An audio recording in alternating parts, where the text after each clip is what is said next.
ನಾನಿವತ್ತು ಗಣೇಶನ ಹಬ್ಬಕ್ಕಂತ 3 ದಿನ ರಜಾ ಹಾಕಿ ಊರ್ ಕಡೆ ಹೊರಟೆ. ಮನೆ ಬಿಟ್ಟು ಎಣ್ಣೆ ಮೈಲಿಗೆ ಬಂದು ಬಸ್‌ಗೋಸ್ಕರ ಕಾಯ್ತಾ ಇದ್ದೆ. ಎಷ್ಟೊತ್ತಾದ್ರೂ ಬಸ್ ಬರೋದೇ ಬೇಡವಾ? ನಾನು ಅಂದ್ಕೊಂಡೆ ಹಬ್ಬದ ಪ್ರಯುಕ್ತ ರಜೆ ಏನಾದರೂ ಇರ್ಬೋದಾ ಅಂತ. ಕಾದೆ ಒಂದು ಬಸ್ಸು ಕಾಣೋದು ಬೇಡವಾ? ಕೊನೆಗೂ ಒಂದು ಪ್ರೈವೇಟ್ ಬಸ್ ಬಂದು ನಿಂತ್ಕೊಂತು. ಪ್ರೈವೇಟ್ ಬಸ್ಸಲ್ಲೆಲ್ಲ ನಾವು ಹೋಗಲ್ಲ. ಗೌರ್ಮೆಂಟ್ ಬಸ್ಸೇ ಬೇಕು ಅಂತ ನೋಡ್ತಿರ್ಬೇಕಾದ್ರೆ 2 ಬಸ್ಸು ಹಿಂದೆ ಮುಂದೆ ಬಂತು. ಆಗ ಒಂದು ಸ್ವಲ್ಪ ಸಮಾಧಾನ ಆಯಿತು. ಓ ಇವತ್ತು ಬಸ್ ಇದೆಯಲ್ವಾ ಅಂತ. ಕೊನೆಗೂ 2 ಬಸ್ಸು ನಮ್ಮೂರ ಕಡೆ ಹೋಗೋದಾಗಿರ್ಲಿಲ್ಲ. ಮತ್ತೆ ಹಾಗೆ ಕಾಯ್ತಾ ನೋಡ್ತಿರ್ಬೇಕಾದ್ರೆ ಹಿಂದೆ ಒಂದು ದಾವಣಗೆರೆ ಗಾಡಿ ಬಂದು ನಿಂತ್ಕೊಂಡೇ ಬಿಡ್ತು.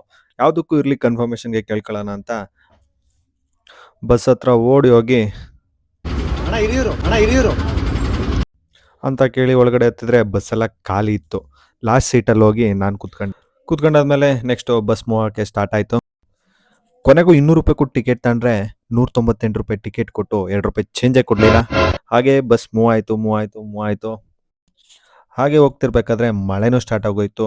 ಬಸ್ಸಲ್ಲಿ ಹೋಗ್ಬೇಕಾದ್ರೆ ವಿಂಡೋ ಪಕ್ಕದಲ್ಲಿ ಮಳೆ ಬರ್ತಿರೋದು ನೋಡೋಕ್ಕೇನೋ ಒಂಥರ ಖುಷಿ. ಕೊನೆಗೂ ಬಸ್ಸು ಫೈನಲ್ ಡೆಸ್ಟಿನೇಷನ್ನ ತಲುಪೇ ಬಿಡ್ತು. ಬಸ್ ನಿಲ್ಲಿಸಿದ ತಕ್ಷಣ ನಾನು ಬಸ್ ಇಳಿದು ಬಸ್ ಸ್ಟ್ಯಾಂಡ್ ಹೊರಗಡೆ ಹಾಗೆ ನಡ್ಕೊಂಡು ಹೋದೆ. ಇದೆ ನೋಡಿ ನಮ್ಮ ಹಿರಿಯೂರಿನ ಬಸ್ ನಿಲ್ದಾಣ.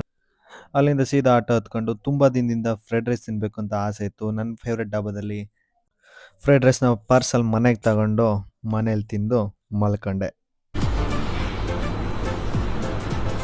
ಅಷ್ಟೇ.